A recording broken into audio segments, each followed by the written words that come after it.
छत्तीसगढ़ राज्य में आज सुबह 8 बजे से मतगणना शुरू हो गई है और सुबह से ही लोगों में भारी उत्साह दिखा है मतगणना के परिणाम को जानने को लेकर। छत्तीसगढ़ में यहाँ की सभी 11 लोकसभा सीटों के लिए सुबह 8 बजे से मतगणना शुरू हो गई है और सबसे पहले डाक मतपत्रों की गणना हुई है। उसके आधे घंटे के बाद ईवीएम मशीन के वोटों की गणना शुरू हो गई है और अभी तक जो रुझान आ रहे हैं तीसरे चरण और चौथे चरण का चुनाव परिणाम सामने आ गया है। तीसरे चरण और चौथे चरण के नतीजे सामने आ गए हैं, जिसमें 9 लोकसभा सीटों पर भारतीय जनता पार्टी को बढ़त मिलती दिख रही है। यहाँ भारतीय जनता पार्टी के प्रत्याशी बढ़त बनाए हुए हैं। रायपुर लोकसभा सीट में बृज मोहन अग्रवाल 1.5 लाख से अधिक वोटों से आगे हो गए हैं। यहाँ कांग्रेस ने विकास उपाध्याय को चुनाव मैदान में उतारा था, जो पूर्व में विधायक थे, लेकिन इस बार उन्हें उनकी काफ़ी कमज़ोर स्थिति नज़र आ रही है। वही हाल दुर्ग जिले में दुर्ग लोकसभा क्षेत्र में भारतीय जनता पार्टी के विजय बघेल जो सांसद भी हैं, अभी उन्हें भी भारी बढ़त मिलती दिख रही है। उन्हें पहले चरण से लगभग यहाँ के जो उनके इस लोकसभा क्षेत्र के अंतर्गत आने वाले जो सभी विधानसभा क्षेत्र हैं, चाहे पाटन की बात कर लें, दुर्ग ग्रामीण की बात कर लें, दुर्ग शहर की बात कर लें, वैशाली नगर हो या नवागढ़ हो, ये बेमेतरा हो, इन सभी क्षेत्रों में अहिवारा हो, इन सभी क्षेत्रों में भारतीय जनता पार्टी को शुरुआत से अच्छी बढ़त मिल रही है और यहाँ विजय बघेल को अब तक 80,000 वोटों से अधिक की बढ़त मिल गई है। छत्तीसगढ़ में पहले चरण में बस्तर लोकसभा सीट पर चुनाव हुआ था और यहाँ कांग्रेस के वरिष्ठ मंत्री जो पूर्व में वरिष्ठ मंत्री रहे हैं कवासी लखमा, उन्हें जो कांग्रेस ने चुनाव मैदान में उतारा था, लेकिन उन्हें इस लोकसभा चुनाव में वे पीछे चल रहे हैं। उनकी तुलना में यहाँ भारतीय जनता पार्टी के प्रत्याशी महेश कश्यप आगे चल रहे हैं। इस तरह से सभी जो यहाँ के सभी लोकसभा सीटों में है, जिस तरह से भारतीय जनता पार्टी का दावा था, वो भारतीय जनता पार्टी के यहाँ बेहतर प्रदर्शन दिख रहा है। उसके मुकाबले में कांग्रेस का प्रदर्शन कमजोर नजर आ रहा है और अभी जो 3 बजे तक हो सकता है कि और अच्छी स्थिति आए और स्पष्ट आंकड़े सामने आ जाएंगे, तब जीत हार के बारे में स्पष्ट तौर पर कहा जा सकेगा। तब तक हम इंतजार कर रहे हैं। आप यह जो तस्वीर देख रहे हैं यह दुर्ग जिले के मतगणना केंद्र के सामने की तस्वीर है। इसमें आप देख सकते हैं कि यहाँ अभी कितनी तेज धूप निकली है। इस समय दोपहर के लगभग 12 बजे हैं और यहाँ कितनी तेज धूप निकली है और कितनी भारी गर्मी पड़ रही है। इस गर्मी के चलते, इस भारी धूप के चलते आपको यहाँ रोड पर सामने सन्नाटा दिख रहा है। सोमेश्वर लिखारे, प्राचार्य शासकीय उच्च माध्यमिक विद्यालय दारगांव। लोगों में मतगणना को लेकर भारी उत्सुकता बनी हुई है और यह उत्सुकता 2 दिन पहले से दिख रही थी, लेकिन अभी जिस तरह से भारी गर्मी पड़ रही है, भीषण गर्मी पड़ रही है, उसके चलते लोग अपने घरों से मतगणना के परिणाम जानने की कोशिश कर रहे हैं और जानने में लगे हुए हैं। अभी मतगणना स्थल पर लोगों की पहुंचने की भीड़ नहीं दिख रही है। और दूसरी बात यह भी है कि लोग जब जीत के करीब पहुंचते हैं तो राजनीतिक दलों के लोग उस समय, शाम के समय, जो जीतने वाले लोग होते हैं, जीतने वाली पार्टी के उम्मीदवार जो वहां पहुंचते हैं और उनके कार्यकर्ताओं समर्थकों की भीड़ शाम के समय बढ़ती जाती है और अभी यह भीड़ बहुत कम नज़र आ रही है। इस पूरे इलाके में, इस मतगणना केंद्र के आसपास पूरा सन्नाटा सा दिख रहा है। 2365 Rajendra Sahu, Indian national Congress 82106 82,106 Vijay Baghel, Bharatiya Janata party 159860 1,59,860 doctor Anju केमे, Ekam Sanatan Bharat Dal 803 Pushpa Marisa, Ambedkarite party of India 266 Yashwant Sitaram Sahu, Bharatiya Shakti Chetna party 138 Rakesh Sahu, न्याय धर्म सभा 201 विकास शर्मा, लोकशाही एकता पार्टी 128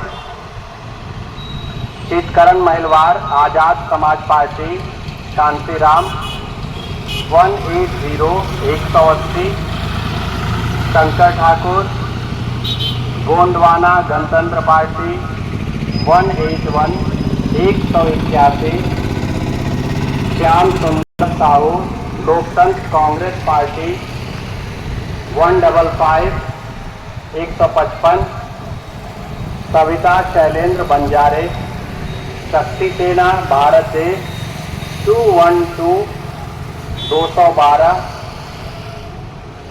सुखदेव टंडन राष्ट्रीय जनसभा पार्टी 409 409 अनूप कुमार पांडे स्वतंत्र उम्मीदवार 1151 1151 अरुण जोशी स्वतंत्र उम्मीदवार 691 691 अली हुसैन सिद्दीकी स्वतंत्र उम्मीदवार 726 726 अशोक जैन स्वतंत्र उम्मीदवार 273 273 शिवानंद 506 506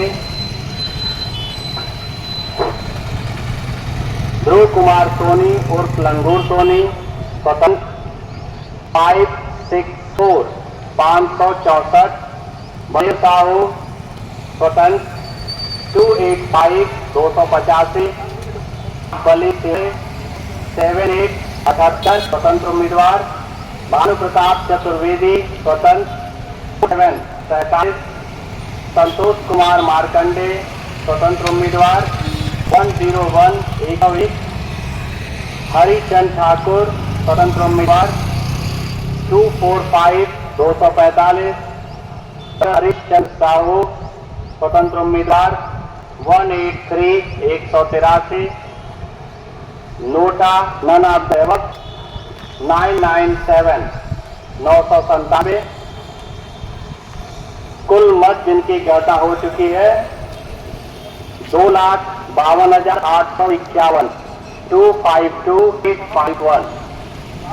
छत्तीसगढ़ में इस लोकसभा चुनाव में भारी मतदान हुआ है और यहाँ वर्ष 2019 के चुनाव की तुलना में वर्ष 2019 में जो लोकसभा का चुनाव हुआ था उसकी तुलना में यहाँ 1.31% अधिक मतदान दर्ज हुआ है। यहाँ वर्ष 2019 की तुलना में 1.31% की मतदान में बढ़ोतरी दर्ज की गई है।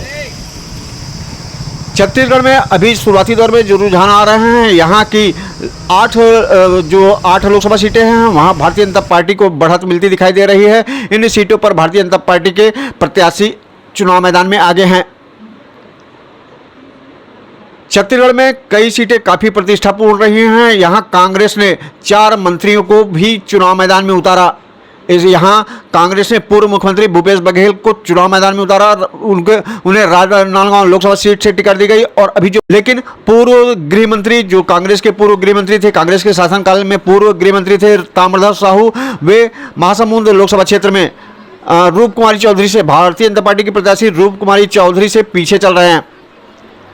जांजगीर चांपा क्षेत्र में पूर्व मंत्री शिव कुमार डहरिया, जांजगीर चांपा लोकसभा सीट पर पूर्व मंत्री शिव कुमार डहरिया भी पीछे चल रहे हैं। बस्तर लोकसभा सीट पर भी पूर्व मंत्री कवासी लखमा जो अभी विधायक भी हैं वे भी पीछे चल रहे हैं। यहाँ रायपुर लोकसभा सीट पर भी बड़ी प्रतिष्ठापूर्ण रही है। रायपुर लोकसभा सीट बड़ी प्रतिष्ठापूर्ण सीट रही है। यहाँ कद्दावर नेता, भारतीय जनता पार्टी के कद्दावर नेता जो अभी तक किसी चुनाव में जिन्हें हार का सामना नहीं करना पड़ा है, बृजमोहन अग्रवाल जो अभी विधायक भी हैं, वे भारतीय जनता पार्टी ने उन्हें टिकट दी है, उन्हें चुनाव मैदान में उतारा है और वे अभी जो शुरुआती दौर में जो चुनाव परिणाम सामने आए हैं, दूसरे राउंड के चुनाव परिणाम सामने आए हैं, उन्हें डाक मतपत्रों में भी बढ़त मिली है और अभी वे लगभग 11,000 वोटों से आगे चल रहे हैं। दुर्ग लोकसभा सीट में निवृत्तमान सांसद विजय बघेल चुनाव मैदान में हैं। भारतीय जनता पार्टी के टिकट पर वे चुनाव लड़ रहे हैं और वे भी अपने निकटतम प्रतिद्वंदी से 40,000 वोटों से आगे चल रहे हैं। दुर्ग लोकसभा सीट पर कांग्रेस ने जिला सहकारी केंद्रीय बैंक के पूर्व अध्यक्ष राजेंद्र साहू को चुनाव मैदान में उतारा है, लेकिन वे अभी काफ़ी पीछे चल रहे हैं। यहाँ की हम सभी 11 लोकसभा सीटों की बात करें तो यहाँ इस लोकसभा चुनाव में भारतीय जनता पार्टी जो दो मुख्य राजनीतिक दल हैं उनके बीच, दोनों मुख्य राजनीतिक दलों भारतीय जनता पार्टी और कांग्रेस के बीच ही सीधा मुकाबला होता दिखाई दे रहा है इस चुनाव मैदान में। यहाँ चुनाव मैदान में और कोई तीसरी पार्टी की बहुत अधिक उपस्थिति नजर नहीं आ रही है। किसी और तीसरे उम्मीदवार का कोई कहीं बहुत अधिक प्रभावशाली प्रदर्शन नहीं नजर आ रहा है। इस लोकसभा चुनाव में छत्तीसगढ़ में ढेर सारे लोग चुनाव मैदान में उतरे थे और चुनाव मैदान में अपनी किस्मत आजमाई है। यहाँ तीसरे चरण में 7 लोकसभा सीटों पर चुनाव हुआ और इसमें कुल 168 अभ्यर्थी चुनाव मैदान में थे। तीसरे चरण में 7 लोकसभा सीटों पर चुनाव हुआ और यहाँ इस चरण में 168 अभ्यर्थी चुनाव मैदान में थे। इसमें रायगढ़ में 11, रायगढ़ लोकसभा सीट पर 11, जांजगीर लोकसभा सीट पर 12, कोरबा में 21, बिलासपुर में 36 और दुर्ग लोकसभा सीट पर 22 और रायपुर जो सबसे बड़ी प्रतिष्ठापूर्ण सीट थी, रायपुर लोकसभा सीट पर 33 उम्मीदवार चुनाव मैदान में थे। छत्तीसगढ़ में पहले चरण में सिर्फ एक लोकसभा सीट बस्तर लोकसभा सीट पर चुनाव हुआ जहां कुल 11 अभ्यर्थी चुनाव मैदान में थे। राजनांदगांव लोकसभा सीट पर 15 अभ्यर्थियों ने अपनी किस्मत आजमाई है तो वहीं महासमुंद लोकसभा सीट पर 17 अभ्यर्थी चुनाव मैदान में थे। कांकेर में 9 अभ्यर्थियों ने अपना भाग्य आजमाया है। कांकेर लोकसभा सीट पर 9 अभ्यर्थियों ने अपना भाग्य आजमाया है। सरगुजा लोकसभा सीट जो एक आदिवासी बहुल सीट है, यहाँ 7 अभ्यर्थियों ने अपना भाग्य आजमाया है।